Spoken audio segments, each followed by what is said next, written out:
Good afternoon. It's a good afternoon here in Washington, D.C., quiet and sunny. But in Ukraine, it's the second or third almost day of war that Russia started against our country. I would like to thank all of the mass media here for keeping very close attention and helping to inform all the Americans, but also your international audiences, about the recent developments in Ukraine, about all the crimes that Russia is doing now against our country, but also about our fight and about our resistance. As I said during the last 48 hours, Ukraine has been victim of unprovoked aggression by Russian Federation. The second day was even harder. The attacks have been more brutal, but I'm very pleased to say that they were not successful, definitely not successful as the enemy planned them. So the picture of air raids, tank marches and rocket shelling of Ukrainian cities are reminiscent of the scenes that the world community has not seen since the World War II. And I'm sure that, like all people in Ukraine, people throughout the globe, in Europe, and definitely here in the United States, are surprised to see, or shocked, I should say, to see these battles in the streets of Kyiv and around Kyiv, but also everywhere in Ukraine. In the last 48 hours, but especially in the last 24 hours, the intense battles continued in Cherkasy, Chernihiv, Mariupol, Kherson, Kharkiv, and other cities of Ukraine. But I want to assure you that the spirit of Ukrainian army and the spirit of Ukrainian people and the spirit of Ukrainian territorial defense remain strong. The commendable fighting spirit has been demonstrated yesterday when 13 soldiers were posted on the Serpent Island on the south of Ukraine. It's a small Ukrainian border patrol outpost in Black Sea. They all refused to surrender to the Russian battleship.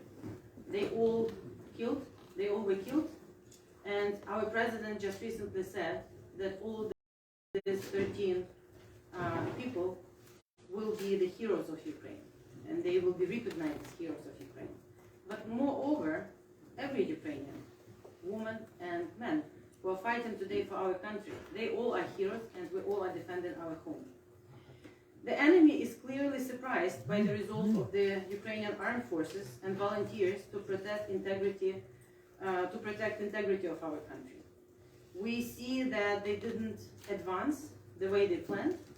We see that the advances, even though are massive, as we describe to you on a regular basis, from south, from east, from north, and massive attack from the air, these advances are not as successful. Although the Russian propaganda machine attempts to convince the world that civilian population was not targeted, I want to tell you directly that this is simply not true. And the last events of the last night here, but day and night in Ukraine, brought more horrific scenes of the Russian war crimes.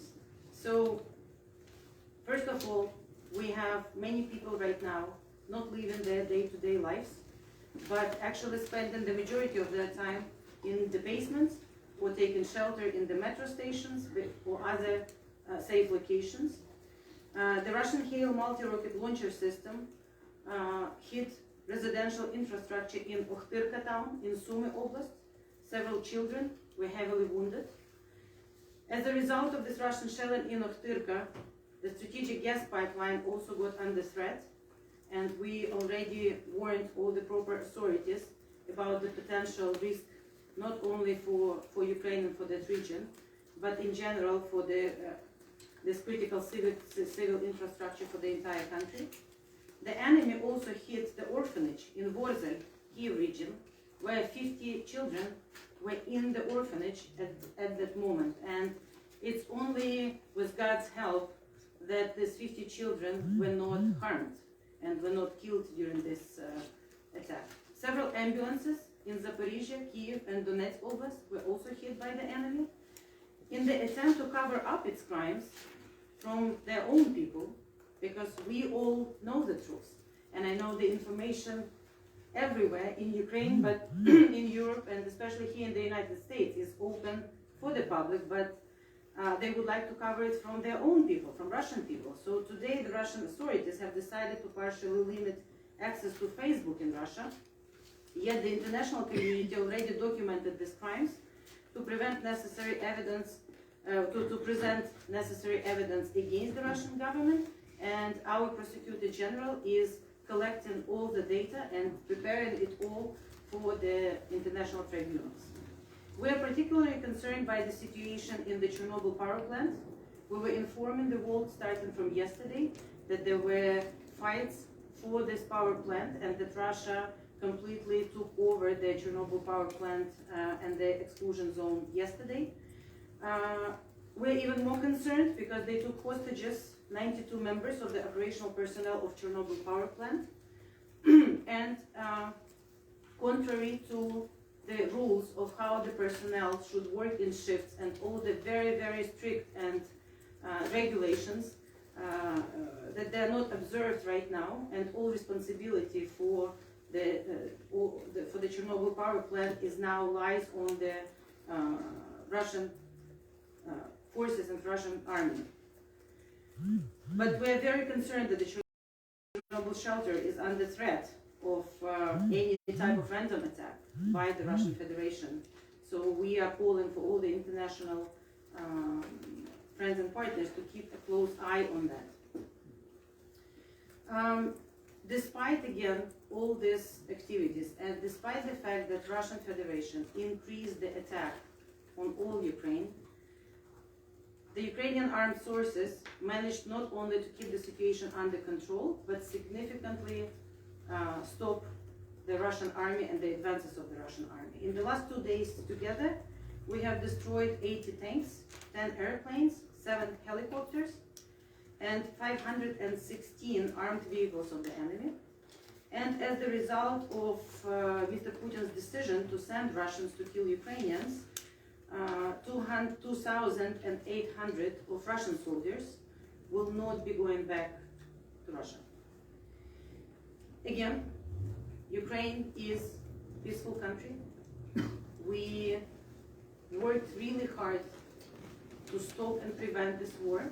We worked really hard to deter Russia from attacking our country, together with our friends and allies and all the international community. We never attacked anyone. We never attacked Russian Federation. This whole war that Russia started on Ukraine is unjust, unprovoked, and totally baseless. But at the same time, as our president and our chief commander said, since we were attacked and we are defending our home, we will be inflicting as many damages to the enemy as possible in order to defend our Ukraine.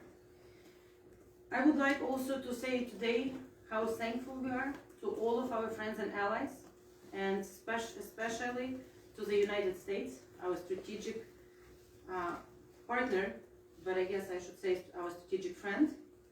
We have received not only significant defense assistance, financial assistance, and a clear support from the leadership. As we are talking to you today, our president just had yet another very productive call with President Biden, and we have discussed, they have discussed on this call the anti-war coalition and how we align all our plans, and we discussed the sanctions and more defense to Ukraine.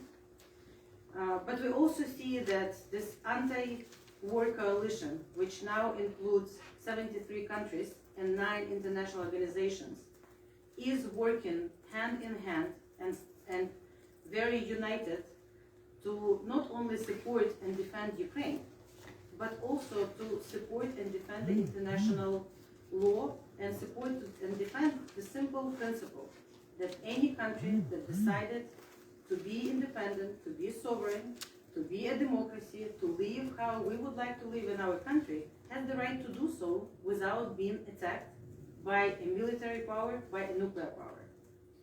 So we already see today that the European Union the European Union decided to freeze the assets of Mr. Putin and Mr. Lavrov, who are responsible for this decision to start the war. We strongly welcome the decision of the Council of Europe to expel Russia from its membership. As our Minister of Foreign Relations said, all the red lines have been crossed when Russia attacked us. So it's time not only to heavily sanction Russia, but it's also time to exclude them from any organizations where countries that are not peace-loving countries and countries that do not value peace and countries that attack other countries do not have the right to be.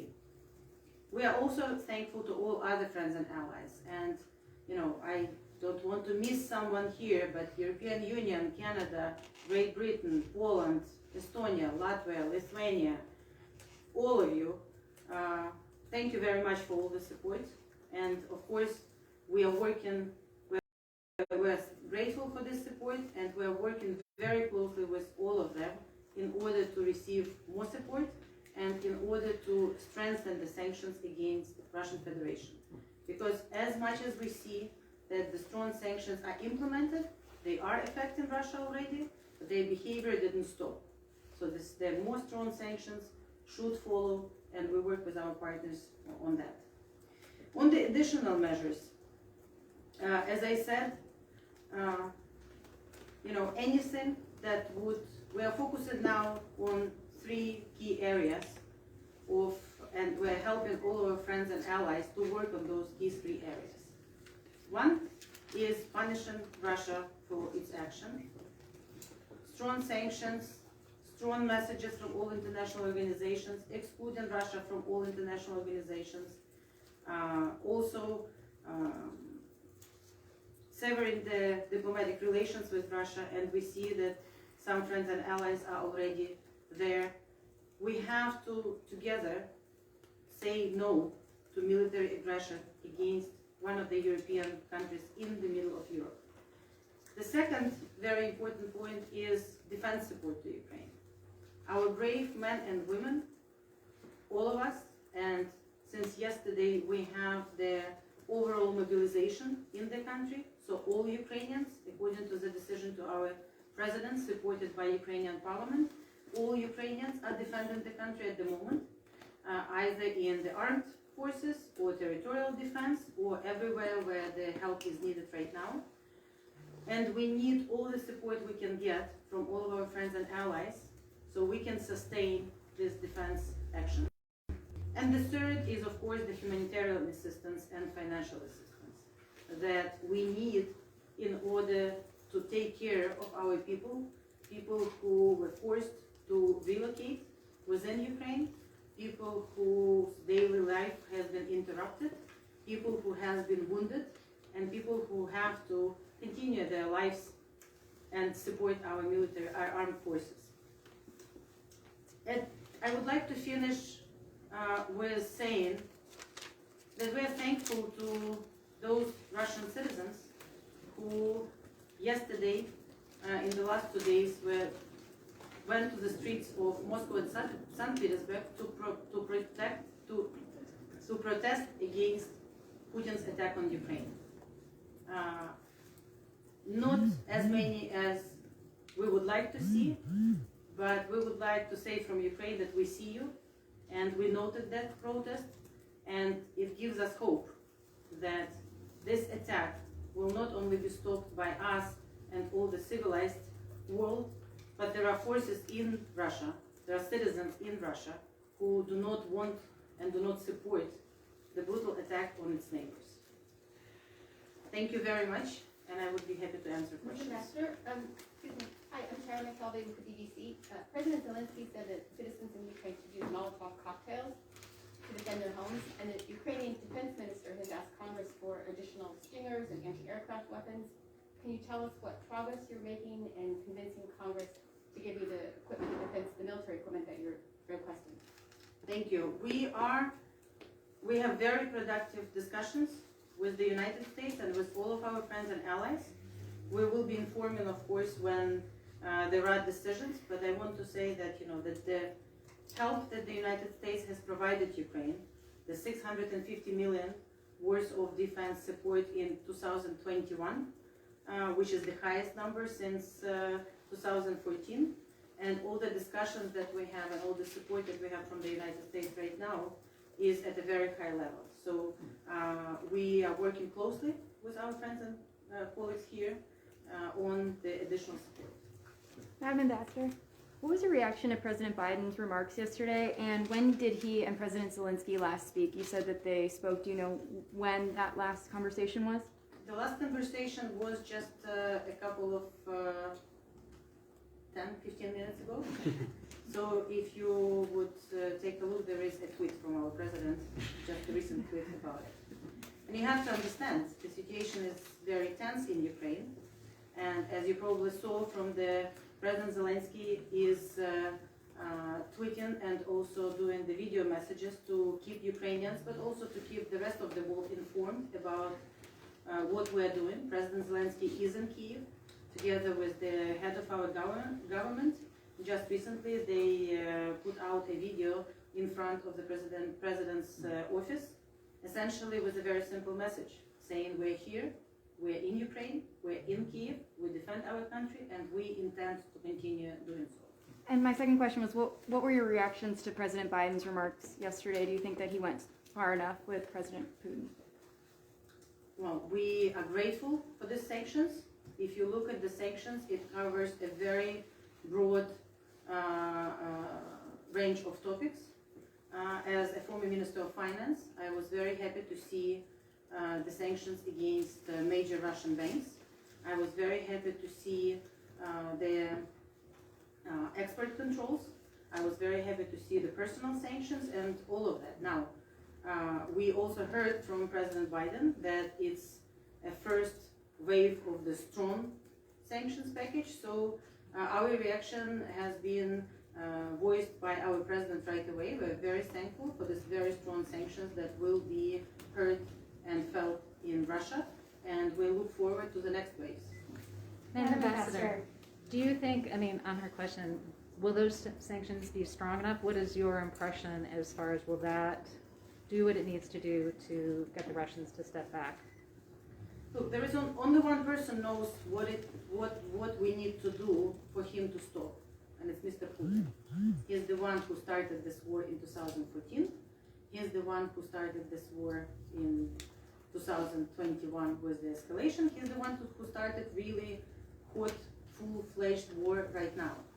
So we can guess what will make him stop, but I think what we should do, and we should be very united in it, and that's why we're very happy that we have 73 countries together with us, so that we together can do and will do everything that it takes for him to stop, disappear from the territory of a sovereign country where he and his armed forces should not be, and stop this war against our country. Now, we will. There will be another event which you probably will be covering today, the meeting of the Security Council of the United Nations, where we will be discussing and hopefully adopting the resolution on this issue. And we also call on all of the friends and allies on the countries not only to co-author the resolution, but also be very strong and decisive, because we need all international platforms and venues at moments like this show that actually we together can react on this, we can react quick, and we can actually decisively take decisions. Ambassador, do you have a comment on where a diplomatic avenue might stand? Putin said he might still meet. Is that on the table at all? As our president said, since he was elected in 2019, bringing peace to Ukraine is, and will always be his #1 priority. Number 2 is we've done everything since 2019 in order, even though, whether we might like them or not, but to comply with the Minsk Accords and ensure that we're moving forward in returning through diplomatic solution the territories of Donetsk and Lugansk. And we also started the Crimean platform to create another diplomatic platform and solution and path to return through diplomatic solution the Crimea, which also is illegally occupied and annexed by Russia. So our devotion and our president's devotion to peace does not need to be proven. During the past 3 years, that was his actions. All his actions were to actually get to lasting peace and through diplomatic solution to restore the territorial integrity of our country. Even days before Putin attacked us, our president was very public and always said that he's ready to meet with Mr. Putin and discuss these issues in a peaceful and diplomatic manner. Yesterday, again, in his public statement, our president said that we will defend our country. This is the priority number 1 right now. But of course, we are ready for the peace talks. Now, he also made very clear, we are ready for peace talks, but we are not ready to capitulate or surrender. Ambassador, it seems that the US are going to personally sanction President Putin this afternoon. How do you feel about that? Well, I cannot comment on something that didn't pretty happen, much but I can say that what seems already a decision that was made public, that the European Union implemented the sanctions, it seems the very right move, because it was President Putin's decision to attack Ukraine. It was his public decision, and he is the one who's responsible for the war that Russian Federation is now waging on Ukraine. Madam Ambassador, among the tools you're using to defend your country are U.S. supplied Javelin missiles and then Baltic supplied Stinger anti-aircraft missiles. How extensively have those weapons been used by your forces, and how successful have they been? Do you have a rough order of how many tanks or helicopters were destroyed by U.S. supplied and Baltic supplied weapons? Let me answer it this way, without disclosing what I shouldn't be disclosing, but I want to tell you that we are using them actively and very effectively. Are you asking for more formally? Yes. And when might that request come down? In the next day or two? That I cannot tell you, but we're working very closely, not only with the United States, but with other friends and allies. And you probably already saw the statement by Mr. Stoltenberg after the NATO meeting that not only the US but other allies will be providing us with additional defense equipment. Thank you. Madam Ambassador, just to follow up on that, what would you like to see NATO do? Would you like to see an expedited admission of Ukraine into NATO? Would you like to see NATO more aggressively deploy troops? I think you know the answer, but let me answer it this way. In 2018, we changed our constitution and we included our desire to join European Union and NATO in our constitution.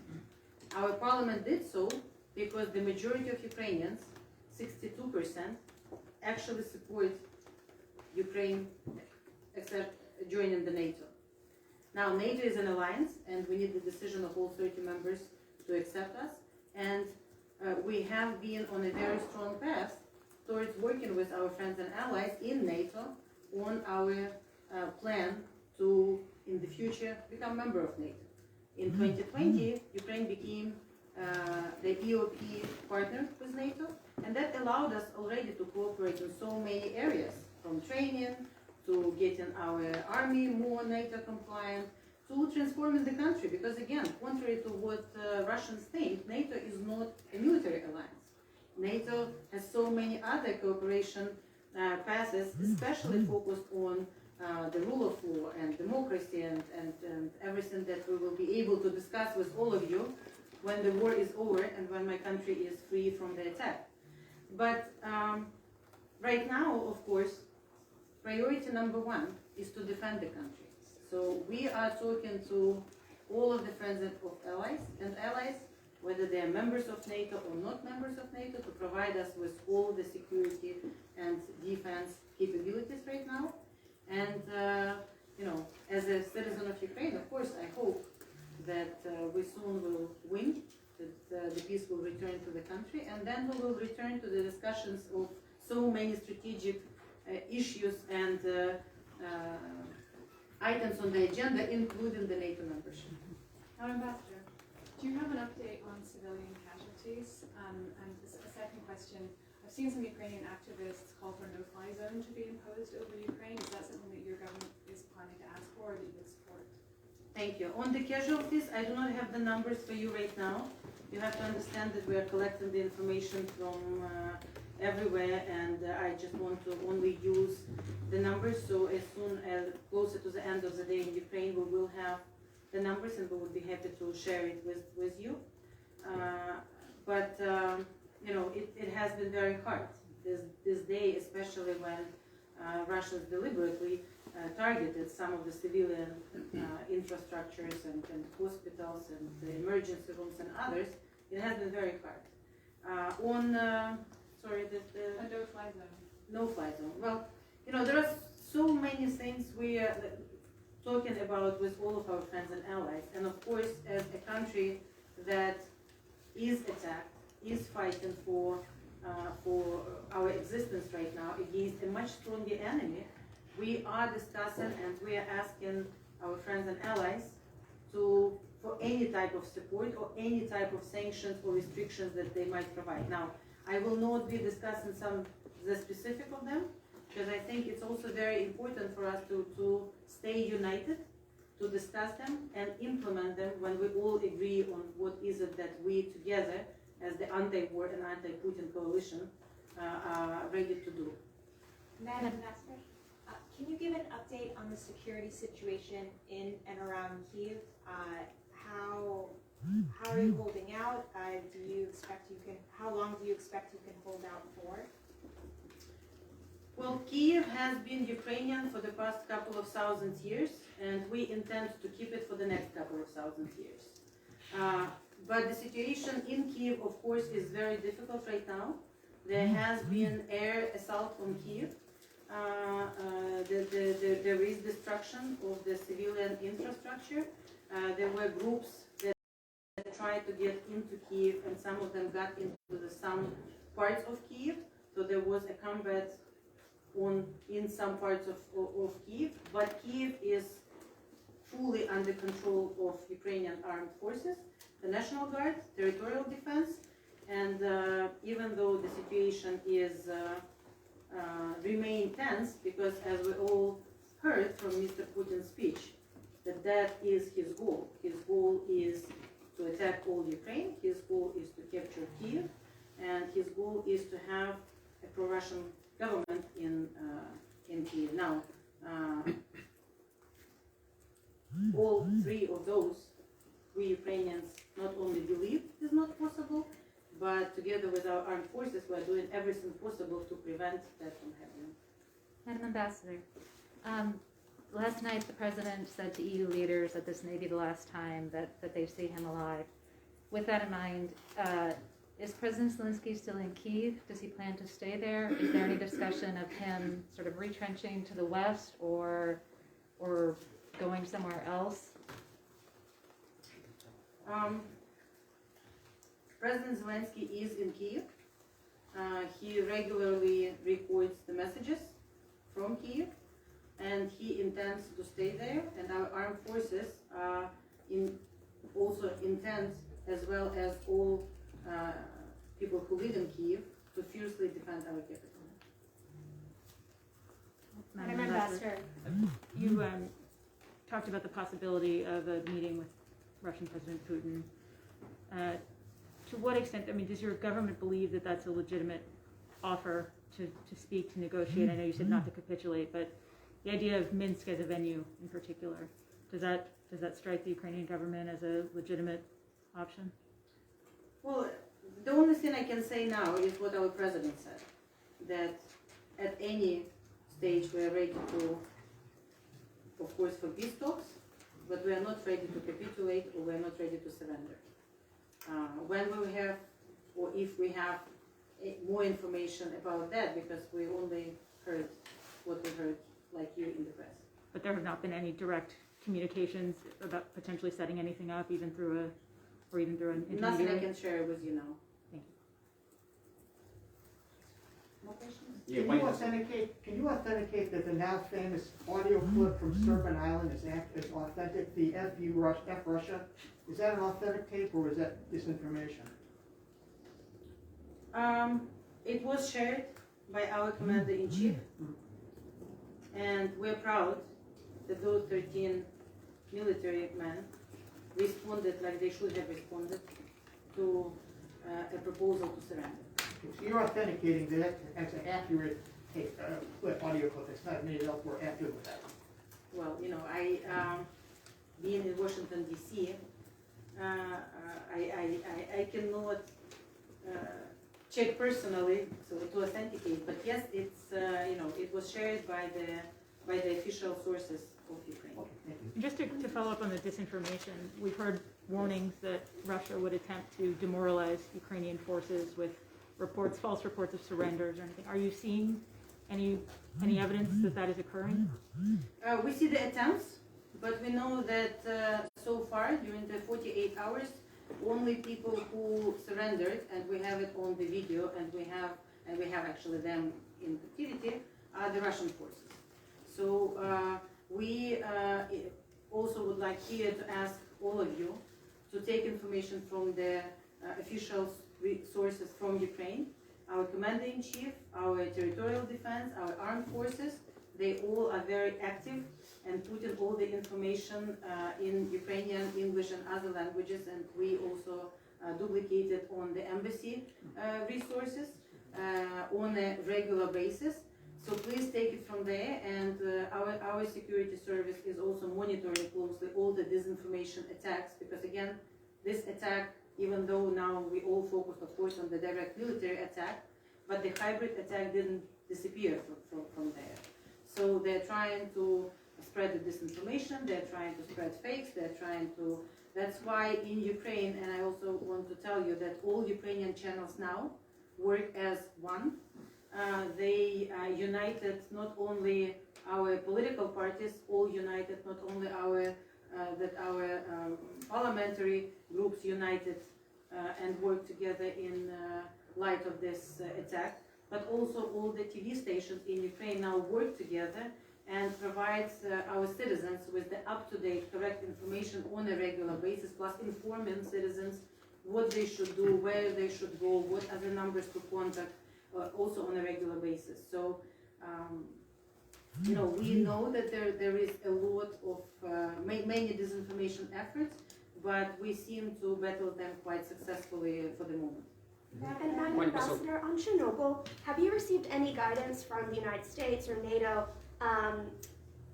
considering there is fighting going on there and how delicate that region is? Has anyone reached out to give you some next steps and share intelligence, that sort of thing, about that specific area?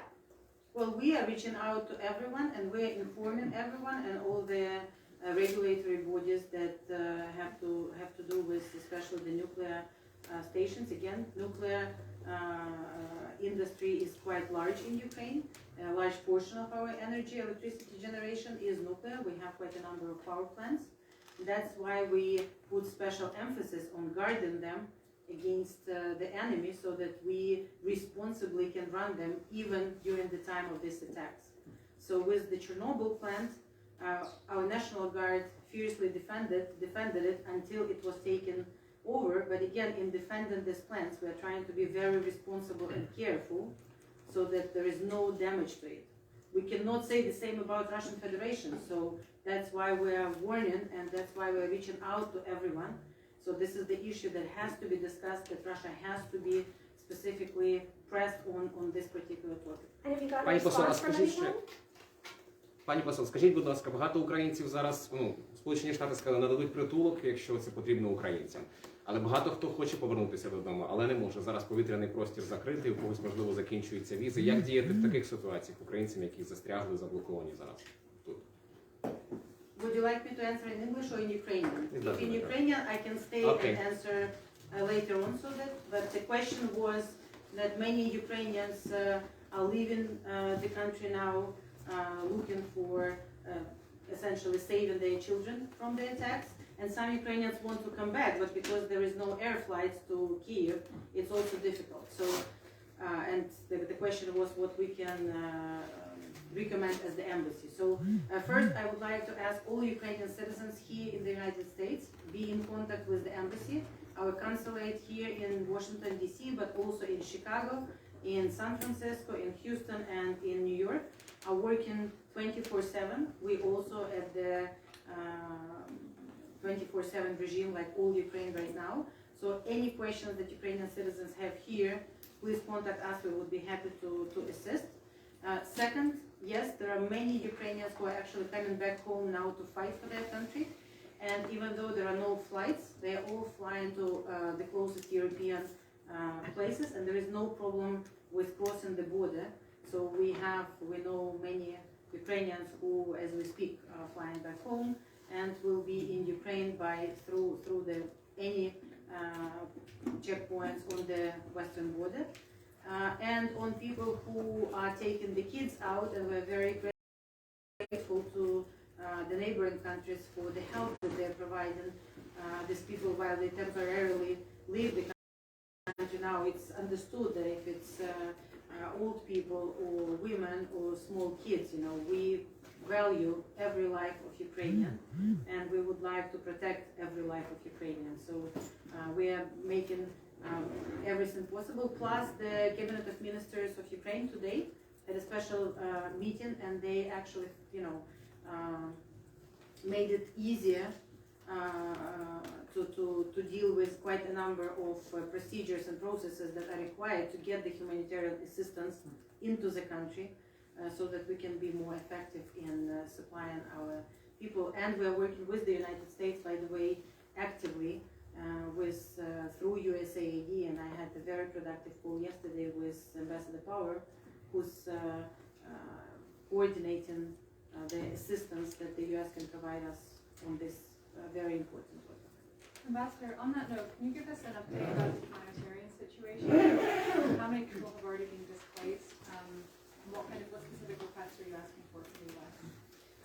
I cannot tell you the numbers again, and I don't want to speculate here.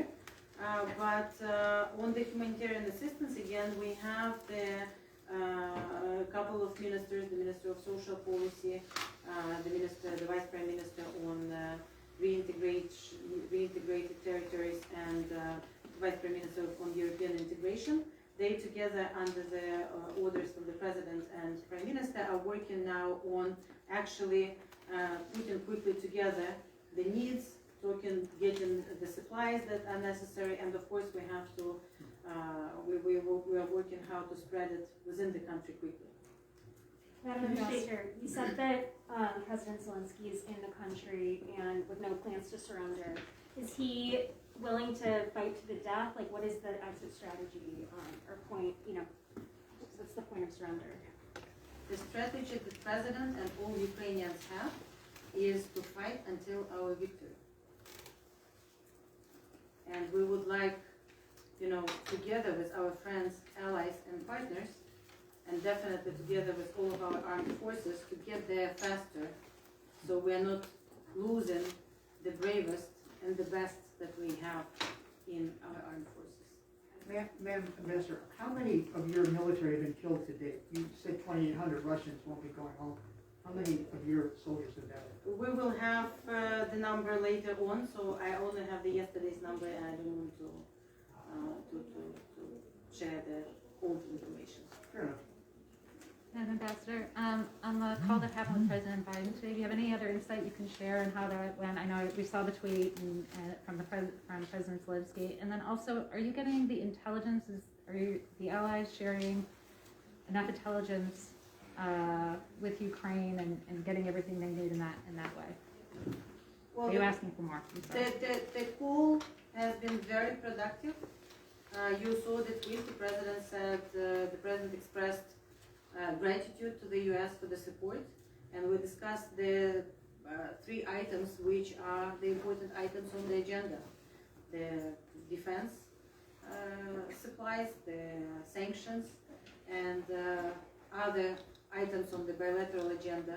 How can we move this anti-war, anti-Putin coalition forward? So it has been a very good call, and again, under the circumstances, also you have to understand that it's not easy to conduct phone calls and meetings when your city is being bombed by rockets and missiles by the enemy. But it was a very good call, and we are very closely cooperating on the situation, sharing the information and discussing the needs that Ukraine has now in order to continue. Thank you. Thank you very much again. Thank you for coming. We will be sending, if you would like us to send you more information, please leave your emails with our press secretary, so that when we have updates, you don't have to come here, but we can actually email you quickly. And then hopefully